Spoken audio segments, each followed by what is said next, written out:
इस फ्रिज को हम किस तरह बाय कर सकते हैं। एक आम आदमी जब कोई फ्रिज खरीदने जाता है बाहर से, तो ज़्यादातर ये होता है कि उसे इस तरह के चूने लगते हैं कि घर आने के बाद पता चलता है कि वो चीज़ काम ही नहीं कर रही। अस्सलाम वालेकुम नाज़रीन, मैं हूं आपका मेज़बान सुलेमान और गो स्कूल पॉइंट में आपको खुशामदीद।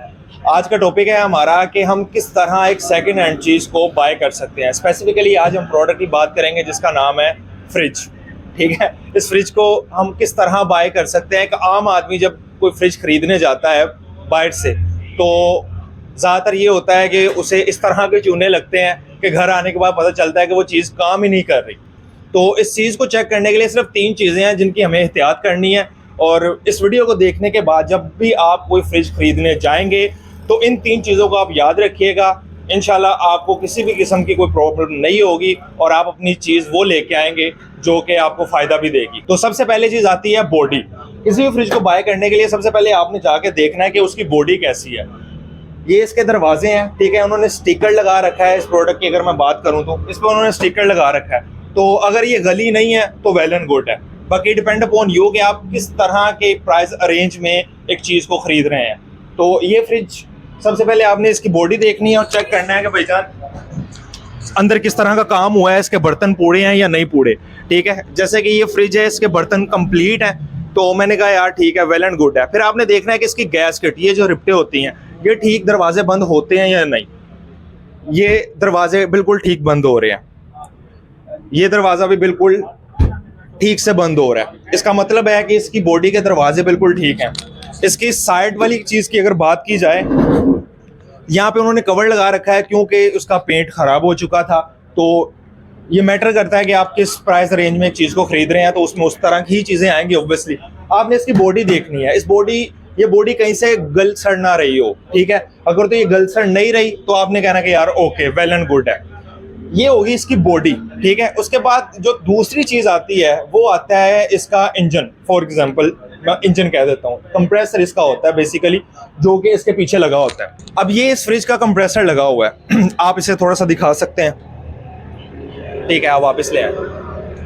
ये इस फ्रिज का कंप्रेसर है। आपने ये उससे पता करना है कि भाईजान ये फ्रिज का कंप्रेसर इसका जेन्युइन है या कंप्रेसर चेंज हुआ है। अगर तो इस फ्रिज का कंप्रेसर चेंज हुआ है तो वो आपको बता देगा कि भाईजान इसका कंप्रेसर चेंज हो चुका है, क्योंकि वो पहले वाला जल गया था या वटएवर किसी भी प्रॉब्लम की वजह से वो ख़राब हो गया था।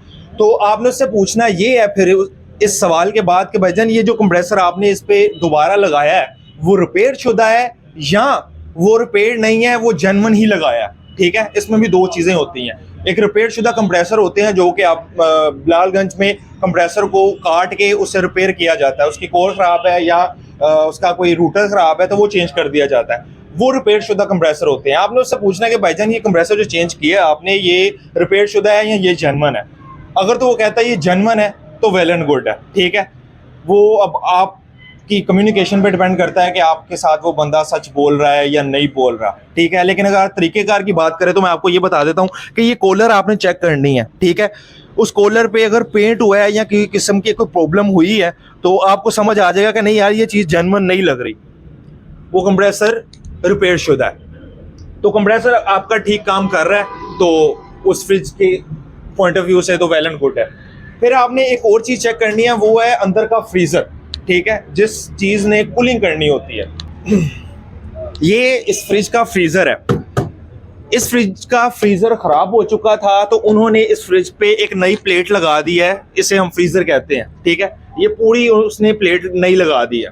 अगर तो उस फ्रिज का फ्रीज़र जेन्युइन है तो और फ्रिज भी काफ़ी पुरानी है तो ये ख़तरे की बात भी है, क्योंकि आने वाले वक्त में वो फ्रीज़र लीक हो सकता है। तो आपने मेक श्योर करना है कि वो चीज़ भी आपने चेक करनी है। वो एंड पे आपको मैं उसकी एहतियात बताता हूँ। तो ये चीज़ आपने कंप्रेसर एक देख लिया और दूसरा आपने अंदर का फ्रीज़र देखना है। अगर उसने फ्रीज़र नया डाला हुआ है तो आपने उससे उस चीज़ के हवाले से पूछ लेना है। ये 2 चीज़ें हो गई। अब लास्ट पे हम आ जाते हैं। लास्ट पे मेन चीज़ होती है कि ये सारी चीज़ें देखने के बाद अगर आपको लगता है कि यार ये प्रोडक्ट ठीक है, ठीक है, अगर तो ये चलती है, काम ठीक करती है, तो मेरे लिए वेल एंड गुड है। आपने उस बंदे को कहना है कि भाईजान आप मुझे ये बताएं कि आप इसके फ्रीज़र और कंप्रेसर और लीकेज, ये 3 चीज़ें आगे आ गई थर्ड पॉइंट पे। फ्रीज़र, कंप्रेसर और लीकेज की गारंटी देते हैं अगर तो वो आपको इन चीज़ों की गारंटी देता है तो आपने इस फ्रिज को, सेकेंड हैंड फ्रिज को अपने बजट के मुताबिक 30 की ले रहे हैं, 35 की ले रहे हैं या 25 की ले रही हैं, वट आपने उससे बाय कर लेना।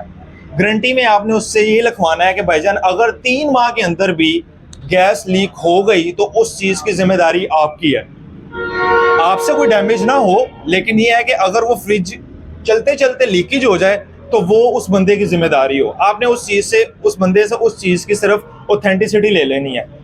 नहीं तो अगर आप इस फ्रिज को ले गए या उस फ्रिज को ले लिया आपने और घर जाने के बाद आपने देखा कि 3 माह बाद वो कूलिंग करना छोड़ देगी, सबसे पहले वो नीचे से कूलिंग करना छोड़ेगी और फिर आहिस्ता आहिस्ता ऊपर से भी कूलिंग करना छोड़ देगी, इसका मतलब ये है कि उसमें कहीं से लीकेज है जिस वजह से ये प्रॉब्लम आ रही है। तो वीडियो के लास्ट पे ये सारी चीज़ों आई होप आपको समझ आ गई होंगी।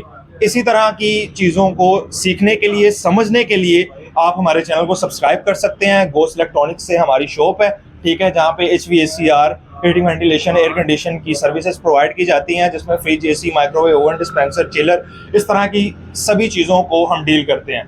तो इस तरह की मुफीद वीडियो के लिए हमारे चैनल को सब्सक्राइब करें और हमें सपोर्ट करते रहें। और किसी भी किस्म की आपको कोई प्रॉब्लम है तो आप कमेंट सेक्शन में बता सकते हैं।